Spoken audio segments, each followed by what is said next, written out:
అరయన్ ఈ కన్యకకున్ వరుండు తగు మీరూహింపగా నేల ఇమ్మని కార్యంబు గటిపగా పలుకుమి అంబోజ పత్రేక్షణ.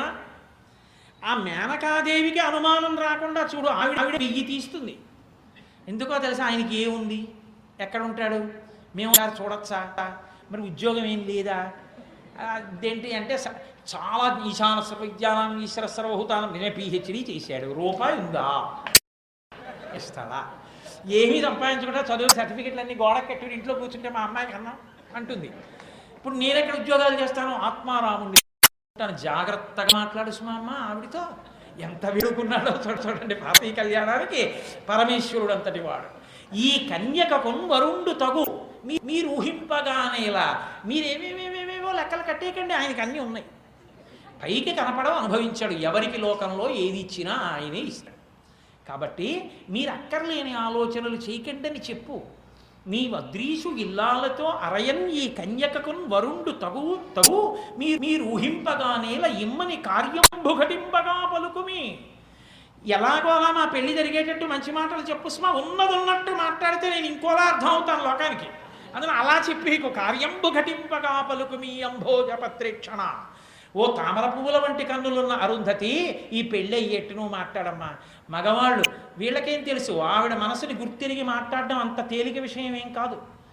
మేనకాదేవిని లెక్క కట్టి మాట్లాడాలంటే నీకే తగును. కాబట్టి వెళ్ళి పిల్లని అడగమన్నాడు.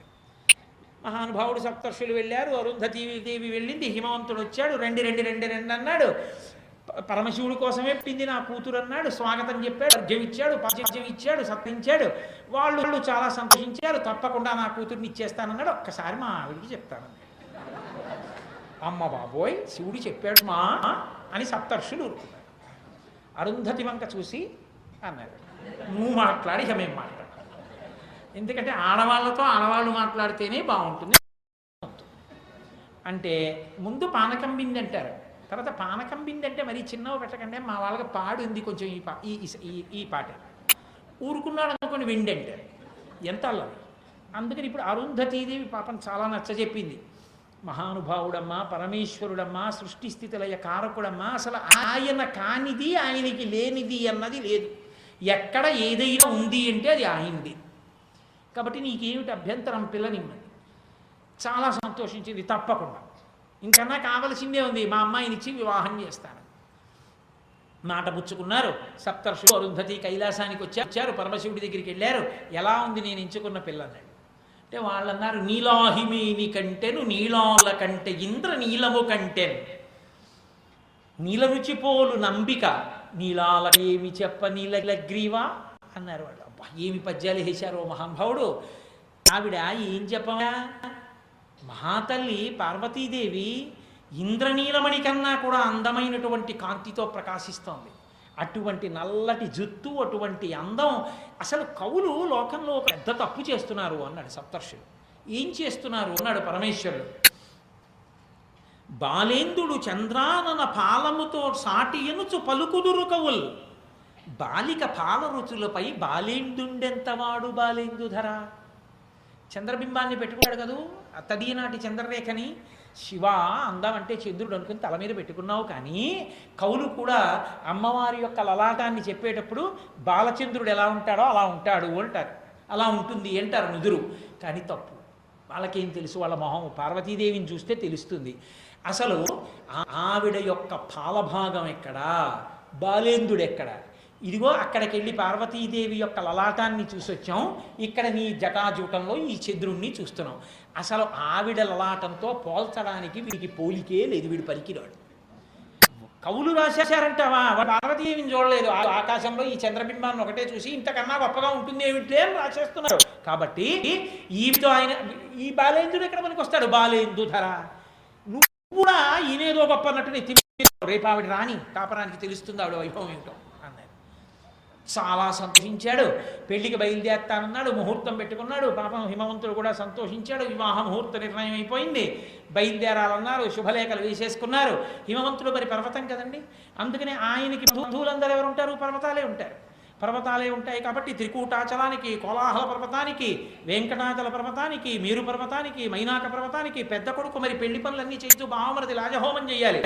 అందుకని బావమరిది మైనాకుడు వచ్చేసాడు.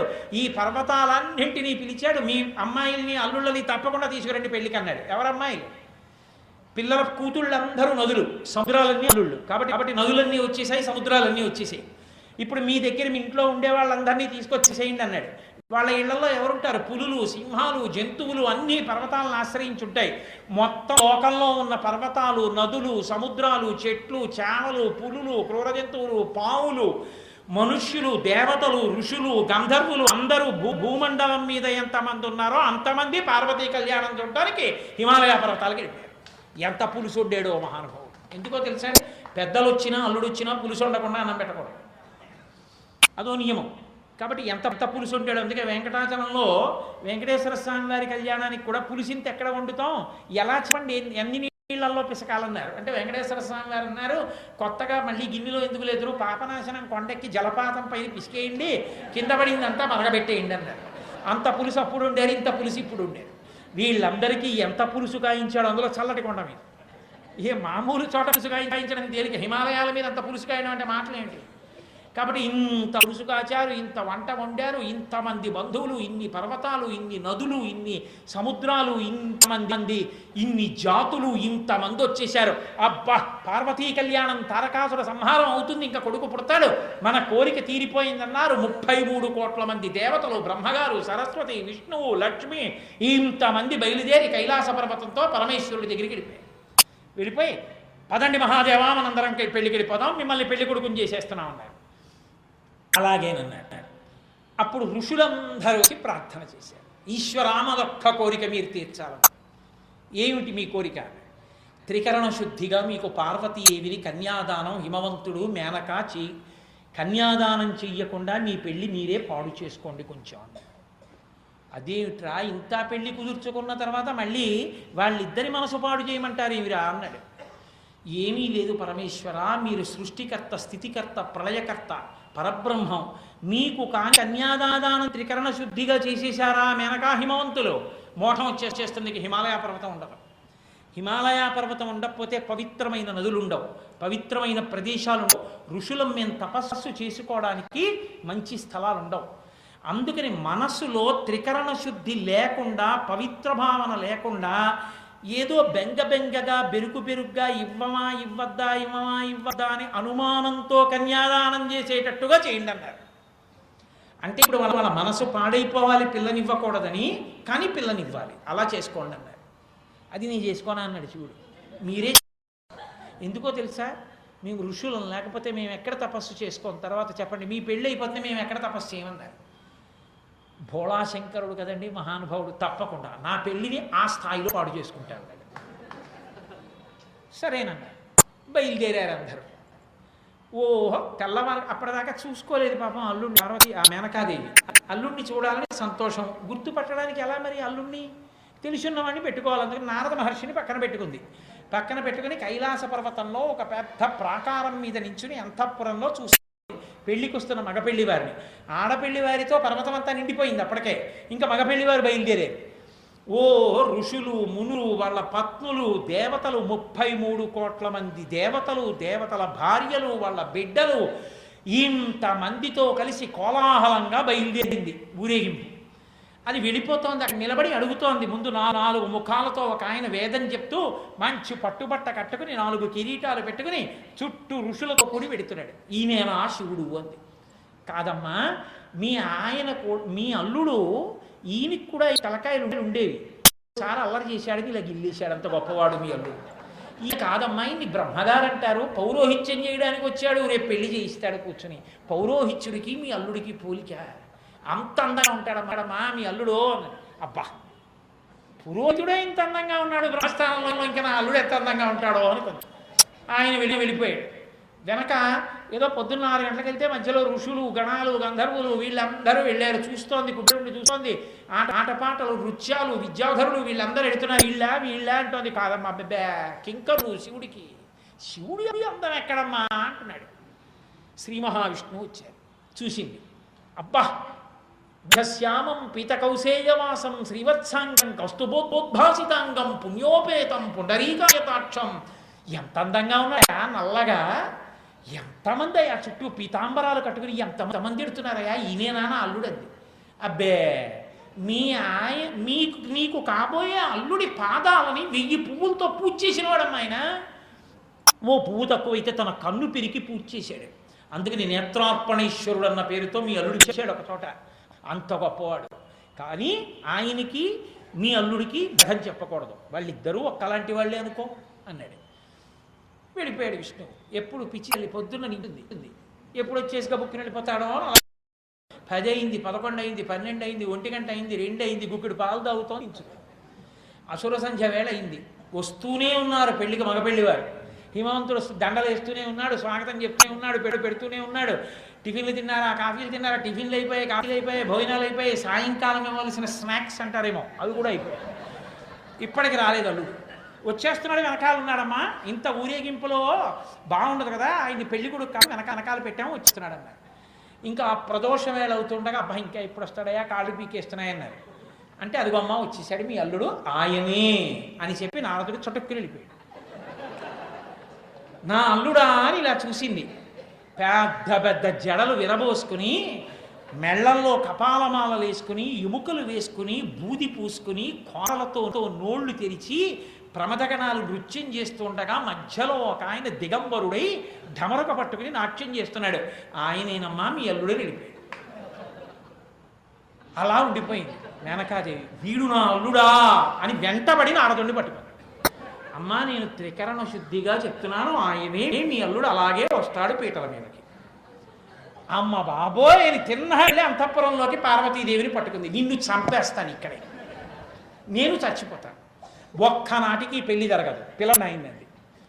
అడిగిపోయి హిమవంతుడు మగవా వచ్చాడు, చాలామంది ఆడపిల్లివారు మగపిల్లివారు ఇంతమంది వచ్చేసారు, ఇప్పుడు ఏమిటేమని ఇద్దరికి మంతనాలు అన్నాడు. మంతనాలా నా బొర్రా, పెళ్లి లేదు ఏమీ లేదు, మూసాయి తలుపులేదు. ఏమి ఎందుకు ఆగిపోయింది పెళ్ళి అన్నాడు. అల్లుడిని చూసుకున్నావా అంది. ఏమి అల్లుడిని ఇంతకుముందు తపస్సు చేస్తుంటే చూశాను, బాగుంటాడు. ఏం బాగుంటాడు, దిగంబరుడు, ఒంటి నిండా శమభస్మ, ఢమరుక వాయించుకుంటూ ప్రమదగణాలతో వచ్చాడు, భూతప్రేతాలతో.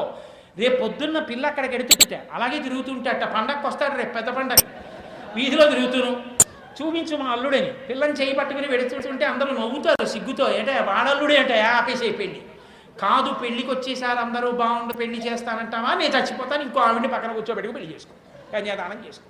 ముందు నీ పెళ్లి చెయ్యాలి, ఎందుకంటే నీకు పెళ్ళి అయితే తప్ప నువ్వు కన్యాదానం చేయకూడదు, లేదా ఇంకోళ్ళని పీటల మీద కూర్చోబెట్టాలి తప్ప ఈ పెళ్లికి నేను అని పార్వతీదేవిని పిలిచి, ఏమేం వాడు తప్ప నీకెవరు దొరకలేదా, తపస్సు కూడా చేసావా అతని కోసం, బుద్ధి ఉందా నీకంది. అయ్యో అమ్మా అలా అనకమ్మా, ఆయన చాలా గొప్పడమ్మా, చాలా అందగాడమ్మా, నీకు తెలియదమ్మా.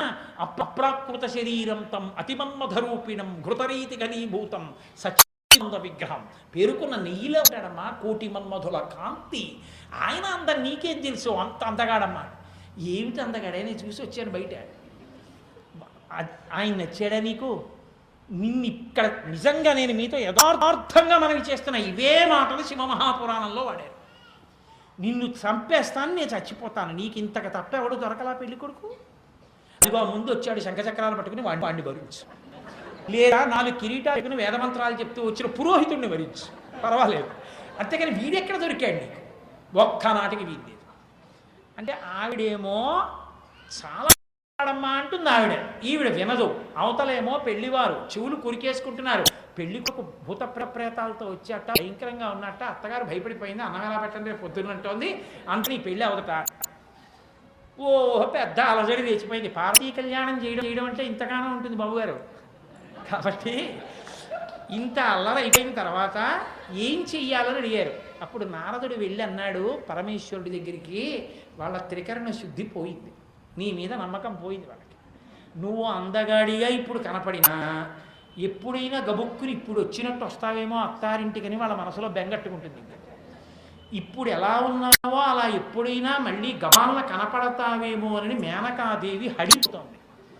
నువ్వు ఇప్పుడు ఎంత అందంగా కనపడు, ఇక వాళ్ళు నమ్మరు. అందుకని త్రికరణ శుద్ధిగా కన్యాదానం చెయ్యరు, ఋషుల కోరిక తీరింది. కాబట్టి ఇప్పుడు కన్యాదానం పుచ్చుకోని యథార్థ స్వరూపంతో. ఋషులకు ఉపకారం చేయడానికి, వాళ్ళిద్దరి మనసు పాడు చేయడానికి అంత వికార రూపంతో వచ్చాడు మహానుభావుడు. అది పరమేశ్వరుని యొక్క త్యాగం అంటే, ఆయన కారుణ్యం అంటే అది అని నారదుడు మళ్ళీ వచ్చి మేనకాదేవితో అన్నాడు, ఎవరిని చూసి ఎవరనుకున్నావమ్మా? దిగంబరుడు ఏమిటి, భూతప్రేతాలు ఏమిటి, ఢమరుకం ఏమిటి, వాయించడం ఏమిటి, వచ్చి చూడు నీ అల్లున్నోసారి వస్తున్నాడు లోపలికి పెళ్లి కొడుకు అన్నాడు. అమ్మబాబోయ్ మళ్ళీ చూడడం, ఇందాక నువ్వే చూపించి పారిపోయావు. కాదు కాదు వచ్చి చూడన్నాడు. వచ్చి చూసింది, అది శివ మాయమ్మ, నీకు అలా కనపడ్డాడు, ఇప్పుడు చూడు యథార్థ రూపం. వచ్చి చూసింది, కోటి సూర్య ప్రతీకాశం సర్వావయవసౌ సుందరం విచిత్ర వసనం చాత నానాభూషణభూషితం సుప్రసన్నం సులావణ్యం గౌరాభం ద్యుతి సంయుక్తం సర్వాభరణభూషితం సూర్యేణ చిత్రితం మూర్ధ్ని చంద్రదండ విరాజితం గంగా చైవ విధత్తు స్మరుచామరే అంటూ వస్తున్నాడు ఆయన. కోటి సూర్య ప్రతీకాశం, కోటి సూర్యులు ఏకకాలం ప్రకాశిస్తే ఎలా ఉంటాడో అంత తేజస్సుతో ఉన్నాడు. సర్వావయవసం సుందరం, అసలు ఆయన వంక చూస్తే ఏ అవయవం వంక ఇలా చూసినా అలా ఉండిపోవలసింది. అందంతో ఉన్నాడు. కోటి మన్మధుల కాంతితో వెలిగిపోతున్నాడు. సుప్రసన్నం సులావణ్యం, మంచి నవ్వు, గొప్ప లావణ్యంతో ముట్టుకుంటే కందిపోతాడేమో అన్నంత అందంగా ఉన్నాడు. సూర్యేణ చిత్రితం మూర్ధిని, సూర్యుడు పైన గొడుగుగా ఉన్నాడు. చంద్రదండ విరాజితం, ఆ గొడుగుకి కర్రగా చంద్రుడున్నాడు.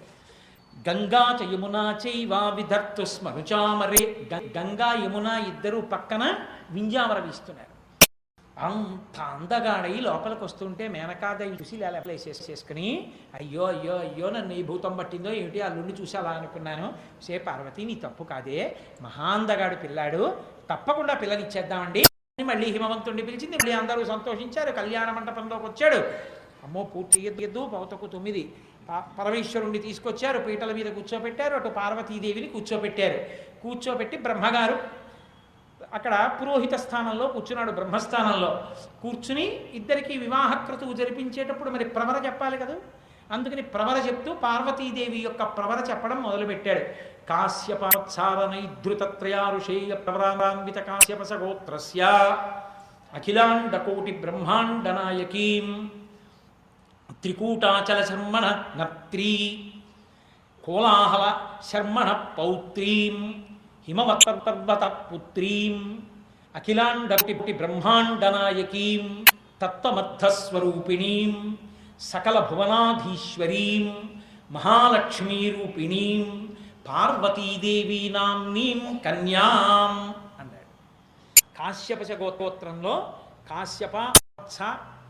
కాశ్యపావత్సారనైధృత అనబడేటటువంటి 3 ఋషులతో కూడినటువంటి కాశ్యపశ గోత్రంలో త్రికూటాచల పర్వతం యొక్క మునిమనవరాలు శర్మణ, బ్రాహ్మణ పిల్లగా చెప్పారు. అందుకే త్రికూటాచల శర్మ యొక్క మునిమనవరాలు. కోలాహల శర్మ, కోలాహలం అనబడేటటువంటి పర్వతం, కోలాహలం అనబడేటటువంటి శర్మ యొక్క మనవరాలు, హిమవత్ పర్వతం యొక్క కూతురు, మహాలక్ష్మీ స్వరూపిణి, అఖిలాండకోటి బ్రహ్మాండ నాయకి, తత్వమర్థస్వరూపిణి అటువంటి తల్లి పార్వతీదేవి నామ్నీం కన్యాం, పార్వతీదేవిని వరుడికి ఇస్తున్నాం. నాయన ప్రవర చెప్పాలి కాబట్టి ఇప్పుడు పెళ్లి కొడుకుని ప్రవర అడిగితే బాగుండదు కదా. అందుకని ఈ పిల్లని ఇచ్చావు కాబట్టి హిమవత్ పర్వతమా నీ అల్లుడికి ప్రవర ఏమిటి అన్నారు. ఆయన అన్నాడు, ఆయన ప్రవర ఏమిటో నాకు తెలియదు, మరి ఉండండి ఎవరినైనా అడుగుతానని శ్రీ మహావిష్ణువుని వెళ్ళి అడిగారు. శివుడికి ప్రవర ఏమిటని అడిగారు. శివుడికి ప్రవర ఏమిటా, నేను కూడా ఆయన పుట్టిన తర్వాత పుట్టాను, ఆయన ఎవరికి పుట్టాడో నాకేం తెలుసు, ఎప్పుడో పుట్టినవాడు ఆయన. ఆయన తల్లి ఎవరో, తాత ఎవరో, తండ్రి ఎవరో, ముత్తాత ఎవరో, గోత్రం ఏమిటో, ఋషులు ఏమిటో నాకు తెలుసా, అందుకని నాకు తెలియదు అంటున్నాను. ఓహో నీకు కూడా తెలియదా, అయితే ఋషులను అడుగుతానని సప్తర్షులను అడిగారు. సప్తర్షులను అడిగితే వాళ్ళు అన్నారు, మేమేం చేయం, ఆయన గురించి మాకు మాత్రమేం తెలుసు. మహానుభావుడు సాకార నిరాకార స్వరూపంతో ఉండేటటువంటి వాడు, బ్రహ్మాండ స్వరూపుడు, ఆయనకి ప్రవర నాకేం తెలుసు, మాకు తెలియదు అన్నారు. ఇంత మధ్యలో అస్తమానం ముందే వచ్చి పిల్లని పరమశివుడు చేసుకుంటాడని చెప్పినవాడు నారదుడు ఉన్నాడు కదా, నారదుడిని అడుగుదామని నారదుడి దగ్గరికి వెళ్ళారు. వెళ్ళేటప్పటికీ నారదుడు మహతి వీణ వాయించుకుంటూ మురిసిపోతున్నాడు. ఎక్కడలేని కోపం వచ్చింది హిమవత్ శర్మకి. ఓ పక్క ప్రవర తెలియక పెళ్ళాగిపోయి మేమందరం చస్తుంటే వీణ వాయించుకుంటాడు ఏమిట్రా అని గట్టిగా వీణ పట్టుకుని బుద్ధి ఉందా లేదా నీకు, ఓ పక్క పెళ్లిలో ఇప్పుడు ప్రవర తెలియట్లేదు అతన్ని అయితే బాగుండదని మేము ఏడుస్తుంటే నువ్వు ఇక్కడ వీణ వాయిస్తావా, పరమశివుడి యొక్క ప్రవర ఏమిటి చెప్పారు. అంటే నారదుడు అన్నాడు, పరమశివుడికి ప్రవర ఏమిటి, ఆయనకి ముత్తాత ఎవరు, ఆయనకి తాత ఎవరు, ఆయనకి తండ్రి ఎవరు, ఆయన గోత్రం ఏమిటి, ఆయన ఋషులు ఏమిటి, ఎవడు చెప్తాడు. ఆయన వలన లోకములన్నీ ఉద్భవించాయి తప్ప ఆయనకి ప్రవర చెప్పగలిగిన వాడు లేడు. పరమేశ్వరుడు అంటే సాక్షాత్తు నాదస్వరూపుడు. కాబట్టి అందుకే నేను వీణలో ఆ నాదాన్ని వింటూ మురిసిపోతున్నాను అన్నాడు. అంటే అప్పుడు మళ్ళీ వెళ్ళి చతుర్ముఖ బ్రహ్మగారితో చెప్పారు, ఏమయ్యా ఆయనకి ప్రవర చెప్పడం కుదరదుట, సాక్షాత్ పరబ్రహ్మస్వరూపానికి అన్వయం చెయ్యగలిగినటువంటి ప్రవర ఏది ఉంటుందో అటువంటి ప్రవర చెప్పు అన్నారు.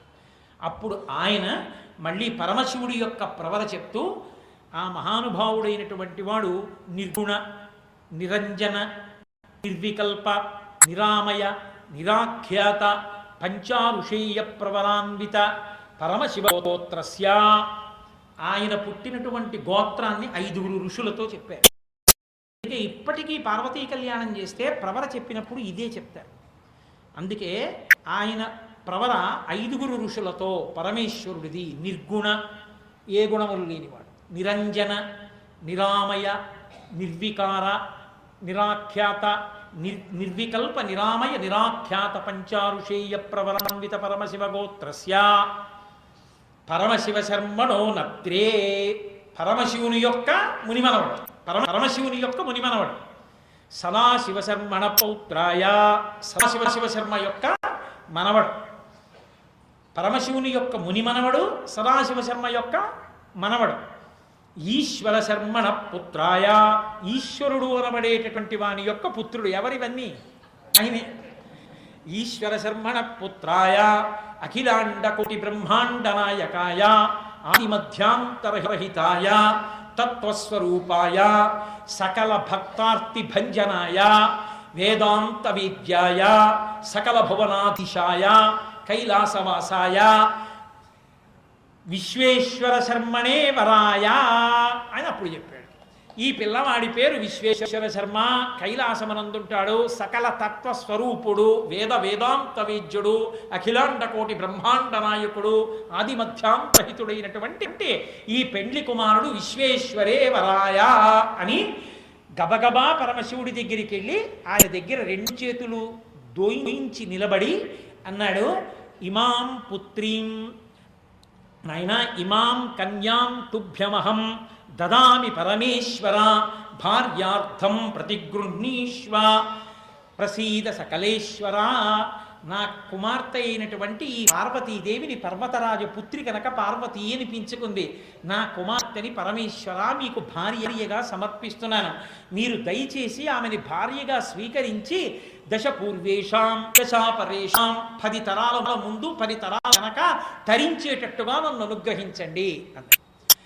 కన్యాదాన సమయంలో పార్వతీదేవిని పరమేశ్వరుడికి ఇచ్చి కన్యాదానం చేస్తూ చేతులు పెట్టించి నీళ్లు విడిచిపెడుతుంటే, పాణిగ్రహణం చేస్తుంటే, కాళ్ళు కడుగుతుంటే ఈ కళ్యాణం చూసి తీరాలని తత్కాల్ రిజర్వేషన్లు, జనరల్ కంపార్ట్మెంట్లు ఎక్కడెక్కడి వాళ్ళు వచ్చేసారు కైలాసం మీదకి. వచ్చేసేటప్పటికి భూమి చక్రము వంగిపోయింది. భూచక్రము వంగిపోతే గబా శ్రీ మహావిష్ణువు పెళ్లి కొడుకు దగ్గరికి వెళ్ళాడు.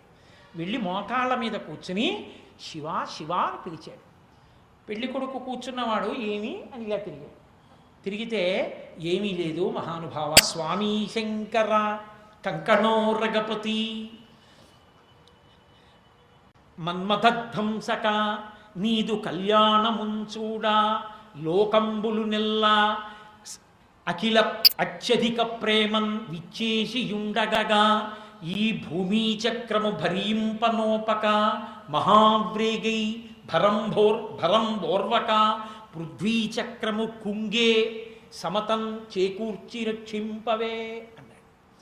మహానుభావ, నీ కళ్యాణం చూడాలని లోకంలో ఇప్పటి వరకు ఎక్కడా లేని రీతిలో పార్వతీ కళ్యాణమే ఇంత శాస్త్రీయంగా జరుగుతుంటే చూడాలని పర్వతాలు, సముద్రాలు, నదులు, చెట్లు, క్రూరమృగాలు, సాధుమృగాలు, మనుష్యులు, గంధర్వులు, యక్షులు, కిన్నెరులు, కుంపురుషులు, రాక్షసులు, దేవతలు, సప్తర్షులు, భార్యలు అందరూ అన్ని లోకాల నుంచి వచ్చేయడంలో భూమి చక్రము దిగిపోయింది. ఇప్పుడు ఈ భరంభోర్వక ధరణీ చక్రము కుంగిపోయింది ఇలా చక్రం. కాబట్టి సమతం పొందించి రక్షింపవే ఈ భూమి చక్రం మళ్ళీ సరిగ్గా తిరగాలిలా. ఇప్పుడు నువ్వే అనుగ్రహించాలి. కాబట్టి ఏం చేస్తావో ముందా సంగతి చూడండి. పెళ్లి సంగతి తర్వాత ముందు భూమి చక్రం కుంగిపోయింది అంటే అప్పుడు గబగబా పరమేశ్వరుడు ఇలా చుట్టూ చూసి అన్నాడు. అగస్త్య మహర్షి పొట్టిగా ఉంటారు, ఆయన గబగబా వెళ్ళారు. మహానుభావుడు అగస్త్యుడంటే బ్రహ్మవైవర్త పురాణంలో ఆయన గొప్పతనం ఏమిటో చెప్తారు. శ్రీరామాయణం చదవాలి. అగస్త్య మహర్షి యొక్క గొప్పతనం అంటే ఏమిటో. ఇంద్రుడు రాక్షసులందరూ పాతాళలోకంలో ఉండి రాత్రివేళ బయటికి వచ్చి ఇబ్బంది పెడుతున్నారని అగస్త్య మహర్షి పిలిచి ఆ సముద్రంలో ఉన్న నీళ్ళన్నీ మీరు ఒక్కసారి తాగేసేయండి, రాక్షసుల్ని చంపేస్తా ఉన్నాడు. ఆయన తాగేయడం ఎందుకురా, దానికి పెద్ద అక్కర్లేదని ఓ 3 మాటలు ఉద్ధరణితో తీసి కేశవాయ స్వాహ, ఓం నారాయణాయ స్వాహ, ఓం మాధవాయ స్వాహ అన్నాడు. అంతే, సముద్రం అంతా ఇంకిపోయింది. ఆయన ఆచమనం చేయడానికి పనికొచ్చింది, తాగడానికి కాదు. ఆచమనం చేశాడు 3 మాటలు. 12 నామాల్లో 3 నామాలు చెప్పి ఉద్ధరణితో పుచ్చుకుంటే సముద్రం ఎండిపోయింది. ఇంద్రుడు వెళ్ళి పాతాళలోకంలోకి రాక్షసులందరినీ చంపేసి బయటికి వచ్చి ఏమన్నా చంపేశాను వదిలేండి నీళ్ళు అన్నాడు. ఈ మాట నువ్వు ముందు చెప్పలేదో జీర్ణమైపోయాడు. అమ్మ బాబాయ్, సముద్రం జీర్ణమైపోవడం ఏమిటండి, అప్పటికి తీయగా ఉండేవి సముద్ర జలాలు. నువ్వు నాకు ముందు చెప్పలేదు మళ్ళీ విడిచిపెట్టాలని, అందుకని నేను తాగాను కదా, తాగి కూర్చున్నాను, జీర్ణమైపోయింది, నన్నేం చేయమంటావు అన్నాడు. అయ్య బాబాయ్, సముద్ర జలాలు లేకపోతే భూమికి సమతౌల్యం ఉండదు, పంచభూతాలకి, మళ్ళీ విడిచిపెట్టండి అంటే అగస్త్యుడు అన్నాడు, ఇప్పుడు మరి నేను తాగిన నీళ్లలో మిగిలిన నీళ్ళు ఏమైనా ఉంటే మూత్రం కింద ఉన్నాయి, అది వదులుతానన్నాడు. అదే వదిలిపెట్టండి అన్నాడు. అదే వదిలిపెట్టాడు, అందుకే ఉప్పగా ఉంటాయి సముద్ర జలాలు. కాబట్టి పర్వదిన స్నానం తప్ప నిత్య స్నానం లేదు సముద్రంలో, ఒక్క పర్వదినంలోనే స్నానం. అగస్త్య మహర్షి యొక్క వైభవం అంటే బ్రహ్మవైవర్త పురాణాంతర్గతం, ఇదొక్క సంఘటన చాలు. అంతటి మహానుభావుడు అగస్త్యుడంటే ఏమిటో, ఆయన గొప్పతనం ఏమిటో కాశీఖండం, రామాయణం వాటిలో చూడాలి. ఆ అగస్త్యుణ్ణి పిలిచి వీళ్ళందరూ ఒకెత్తు, నువ్వు ఒక్కడివి ఒకెత్తు, అందుకని నువ్వు ఉత్తర క్షణం బయలుదేరి దక్షిణ భారతదేశం వైపుకు వెళ్ళిపోతే నీ ఒక్కడి బరువుకి భూమి చక్రం సర్దుకుంటుందన్నాడు. అయ్యా, ఇంతమంది నీ కళ్యాణం చూస్తుంటే చూడకుండా నేను వెళ్ళిపోనా అన్నాడు. నీకేమీ పర్వాలేదు, నా అనుగ్రహం ఉంటుంది, నీకు దర్శనం అవుతుంది, వెళ్ళమన్నాడు. అప్పుడు గబగబా బయలుదేరి అగస్త్య మహర్షి దక్షిణం వైపుకు వచ్చేస్తే భూమి చక్రము సర్దుకుంది. ఎన్ని ఇబ్బందులు అనుకుంటున్నారు పార్వతీ కళ్యాణం అంటే, ఇన్ని జరిగితే అప్పుడు ప్రవర చెప్పి మళ్ళీ చక్కగా కన్యాదానం చేయించి పార్వతీ పరమేశ్వరులను వివాహం చేసి ఇద్దరిని కళ్యాణం పూర్తి చేసి దంపతులై సంతోషంగా ఇద్దరికి కుముడి వేసి అగ్నిహోత్రం చుట్టూ ప్రదక్షిణం చేసి సప్తర్షులు నడిపిస్తే ఎంతో సంతోషంగా 7 మంత్రాలతో పార్వతీ పరమేశ్వర కళ్యాణం పూర్తయింది. తదనంతర కాలమునందు పరమేశ్వరుడు పార్వతీదేవిని తీసుకుని కైలాస పర్వతానికి చేరుకున్నాడు. ఆ చేరుకున్న తర్వాత కొంతకాలానికి సుబ్రహ్మణ్యేశ్వర స్వామి వారు ఆవిర్భవించారు. ఆయనకి సర్వసైన్యాధిపత్యం ఇచ్చిన తర్వాత తారకాసుర సంహారం జరిగింది. ప్రశాంతంగా ఆనందంగా ఉన్నాయి. అప్పటి నుంచి ఇప్పటి వరకు ఎప్పటికైనా జగత పితరవు వందే పార్వతీ పరమేశ్వరవు, లోకమునకు తల్లిదండ్రులై ఆ పార్వతీ పరమేశ్వరులు మన్ని కాపాడుతూనే ఉన్నారు. అందుకే పేరాల భరతశర్మ గారు శారదానందలహరి చేస్తూ ఒక మాట అంటారు. అందులో అమ్మా, ఒక్కడు ఎనుగుముఖంబులను మరొక్కడు ఆరుముగా తోడ నీ యక్కున పాలు త్రావ జగమంతయు బిడ్డలు కన్న తల్లి నేడెక్కడ నుండి చేపెదకో దినబింబము చంద్రబింబము తక్కక నీ యురంబులను తలక యుగయున్న హర్నిశల్సతి అన్నారు. అమ్మా, నీకున్నవి 2 స్తనాలు, అమ్మవి పాలివ్వాలి కదూ. ఒక ఆయనేమో ఎరుముఖంతో తాగేస్తున్నాడు, విఘ్నేశ్వరుడు, ఎప్పటికీ నిండుతుంది ఆయన కడుపు, ఆయన ఉదాహరణ. ఇంకొక ఆయన 6 ముఖాలతో తాగేస్తున్నాడు, ఒక ముఖంతో తాగి 6వ ముఖంతో తాగేటప్పటికి 1వ ముఖానికి ఆకలి, మళ్ళీ ఆయన తాగుతున్నాడు. వీళ్ళిద్దరూ చెరోతల మీద కూర్చుని తాగుతుంటే మిగిలిన ఈ బిడ్డలందరం ఏమైపోవమ్మా, మరి మాకు పోషణ అంటే అమ్మవారు ఎందుట ఒక్క క్షణం కూడా మీరు అన్నానికి బాధపడడానికి వీల్లేదురా అని ఇనబింబము చంద్రబింబము తక్కక నీ యురంబులను తల్పకయున్న హర్నిచంసతి, సూర్య చంద్రబింబాలు రెండింటినీ తనగా చేసుకుంది. అని సూర్యకిరణముల వలన ఆహారం పుడుతుంది, చంద్రకిరణముల వలన ఔషధులు ప్రకాశిస్తాయి. మీ అందరూ తిని సంతోషంగా ఉండండిరా అని తల్లి స్తనములుగా మార్చుకుని మనకు అన్నం పెట్టి పోషిస్తోంది. అందుకే ఉహౌ దర్వీ కుంభౌ మణిగణక సంభావిత గుణౌ దధానా పాణిభ్యామృతరసృష్ణాన్న కలితౌ కలాఢ్యా కళ్యాణీ కలిత సదనా శ్రీ గిరిశరసత్యుతౌ భ్రమర్యంబా రచయితుమధిష్టార్థ విభవం. ఎప్పుడు బంగారు పాత్రలో పాయసాన్ని పట్టుకుని మణిగణ ఖచ్చితమైనటువంటి తెడ్డు పట్టుకుని ఆ పాత్రలో ఇలా పాయసాన్ని పైకి తీసి ఎవరు అమ్మా అని పిలుస్తారో పెట్టాలని అన్నపూర్ణాదేవిగా ఎప్పుడూ సిద్ధంగా ఉంటుందిట. అందుకే ఇప్పటికీ కేరళలో ఒక అన్నపూర్ణేశ్వరి దేవాలయం ఉంది. అక్కడ పగటి వేళ అన్నదానం అంతా చేసేసి రాత్రి పలహారం పెట్టేసిన తర్వాత రాత్రి 10 గంటలకి పాయసం, గారెలు, బూర్లు ఇవన్నీ పట్టుకెళ్ళి దగ్గరలో ఉన్న అరణ్యంలో చెట్టు కింద పెడతారు. దారి దొంగలు, పోలీసులు వెతుకుతున్న వాళ్ళందరూ ఆ అడవిలోకి వచ్చి అక్కడికి వచ్చి ఈ అన్నం తిని వెళ్ళిపోతారు. అక్కడికి వెళ్ళి పట్టుకోరు. ఎందుకో తెలుసా అండి? అన్నపూర్ణమ్మ వాళ్ళు దొంగలైనా మరి అన్నం ఆవిడే పెట్టాలి. అందుకని ప్రసాదం పట్టుకెళ్ళి అడవిలో పెడితే అడవిలోకి వచ్చి తిని వెళ్ళిపోతారు. తల్లి అంటే అటువంటిది అమ్మ. అటువంటి తల్లి నిలబడి కామేశబద్ధ మాంగళ్య సూత్ర శోభిత కంధరా. అందుకే ఎప్పుడైనా ఎక్కడైనా పెళ్లి జరుగుతున్నప్పుడు ఈ కామేశబద్ధ మాంగళ్య సూత్ర శోభిత కంధరా వరకు నామం వరకు పక్కన చదువుతూ ఉండగా జీలకర్ర బెల్లం పెట్టినా మంగళసూత్రం కట్టినా అమ్మవారి పరిపూర్ణమైనటువంటి అనుగ్రహం కలుగుతుంది. ఎక్కడెక్కడ పార్వతీ కళ్యాణం చెప్పబడుతుందో, ఎక్కడెక్కడ పార్వతీ కళ్యాణం వింటారో అక్కడ ఇది అది అని ఏమీ లేవు. అన్ని శుభములు అనకూడతాయి. పార్వతీ కళ్యాణము తర్వాత లోకములన్నీ శాంతి పొందినట్టు, ప్రకృతి పురుషులు ఏకమైనట్టు అందరి మనసులు శాంతి పొందుతాయి. విశేషించి ఇంట్లో వివాహం చేసే ముందు పార్వతీ కళ్యాణాన్ని చెప్పించుకున్న, పార్వతీ కళ్యాణం చేసిన ఆ ఇంట జరిగినటువంటి వివాహము పూర్ణత్వాన్ని పొంది చక్కగా ఆయురారోగ్య ఐశ్వర్యాలతో మనశ్శాంతితో చక్కగా మనవలు మునిమనవలతో ఆ ఇల్లు వృద్ధిలోకి వచ్చి అన్ని రకాలైనటువంటి అభ్యున్నతలను అభ్యుదయాలను పొంది 10 మందికి పెడుతూ తాను తింటూ వటవృక్షం నిలబడినట్టుగా నిలబడగలిగినటువంటి అదృష్టము పార్వతీ కళ్యాణ శ్రవణము, పార్వతీ కళ్యాణమును చెయ్యడము చేత కలుగుతుంది. నాకు బాబుగారంటే ఎనలేని ప్రీతి, అంటే ఎనలేని గౌరవం రెండూ ఉన్నాయి నాకు. అందుకే బాబుగారి కొడుకు పెళ్లి డిసెంబర్లో జరుగుతున్నటువంటి సందర్భాన్ని పురస్కరించుకుని యథార్థమునకు 4 రోజుల్లో పార్వతీ కళ్యాణం చెప్పడం అంటే, ఇన్ని మలుపులతో ఉన్నదాన్ని చెప్పడం అంటే కించిత్ క్లేశం. 4 రోజుల్లోకి సర్దాలి దానికోసం నేను కొన్ని పద్యాల్ని తగ్గించవలసి వచ్చింది. అయినా నాకు బాబుగారి మీద ఉన్నటువంటి ప్రీతి చేత వారింట్లో పార్వతీ కళ్యాణం జరుగుతున్న సందర్భంలో పార్వతీ కళ్యాణాన్ని చెప్పాలి అని నిశ్చయించుకున్నాను. శివ కళ్యాణం అని మాత్రం అనకూడదు. మీతో మనవి చేశాను, శివ కళ్యాణము అన్న శబ్దాన్ని ప్రయోగించకూడదు. ఎందుకంటే అది బ్రహ్మము, జీవుడు ఆడవారి వైపు నుంచి చెప్పాలి. సీతా కళ్యాణం, రుక్మిణీ కళ్యాణం, పార్వతీ కళ్యాణం అనాలి, కానీ శివ కళ్యాణం, కృష్ణ కళ్యాణం, రామ కళ్యాణం అనకూడదు కూడా. బ్రహ్మైక్య సిద్ధి, జీవుడు కదిలి బ్రహ్మమును పొందుతాడు. అందుకని స్త్రీ వైపుకు జీవుణ్ణి పెట్టి పార్వతీ కళ్యాణం అంటారు. అటువంటి పార్వతీ కళ్యాణం ఇవాళ మీ అందరూ నాకేమీ వచ్చినా రాకపోయినా పాపం ఏదో చెప్తున్నాడు కదా అని ప్రేమతో విన్నారు. మీ అందరికీ నా కృతజ్ఞతలు, ధన్యవాదములు. రేపటి రోజున చక్కగా పార్వతీ కళ్యాణం బాబుగారి స్వగృహంలో జరగబోతోంది. మీ అందరూ కూడా, నేను కూడా మీ అందరినీ ఆహ్వానిస్తున్నాను. మీ అందరూ చక్కగా వచ్చి ఆ కళ్యాణాన్ని చూసి ప్రసాదాన్ని స్వీకరించి అభ్యున్నతిని పొందండి. చిత్తూరులో పార్వతీ కళ్యాణం పండిది అనడానికి ఒక్కటే ఒక్క ఉదాహరణ. ఈ దేశం మొత్తం మీద ఒకే పీఠం మీద కళ్యాణమూర్తులుగా పార్వతీ పరమేశ్వరులు, భద్రకాళీ వీరభద్రులుగా ఉన్న ఏకైక దేవాలయం మురమళ్ళ.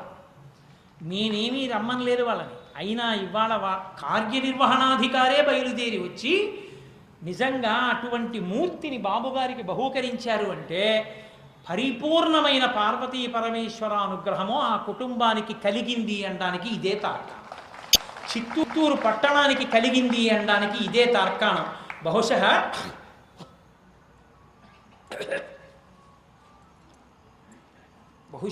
పరదేవత సంకల్పం చేసి ఉంటుంది. ఈ చిత్తూరు పట్టణంలో ఈ పార్వతీ కళ్యాణం జరిగినటువంటి శుభవేళలో, చెప్పబడిన శుభవేళలో పెళ్లి కానివారు ఎవరున్నా అందరికీ కళ్యాణాలు అయిపోవాలి అని అమ్మవారు సంకల్పం చేసి ఉంటుంది. అందుకే పార్వతీ కళ్యాణం ఎక్కడ ఏ వేదిక మీద చెప్పబడిందో ఆ వేదిక మీదనే రేపు వధూవరుల పేర్లు నమోదు చేసుకోవడానికి ఏకంగా కార్యనిర్వహణాధికారే బయలుదేరి వచ్చినటువంటి అపూర్వ సంఘటన ఈ పట్టణంలో జరిగింది. ఇంకా ఇంతకన్నా తార్కాణం ఏం కావాలి?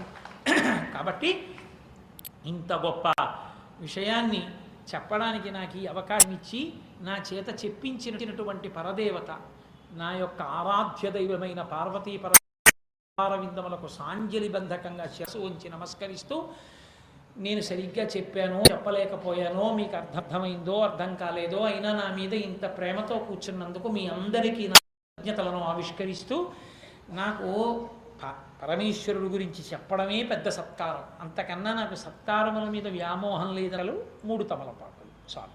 ఏమండి? మంగళాశాసన వరైః మదాచార్య పురోగమైః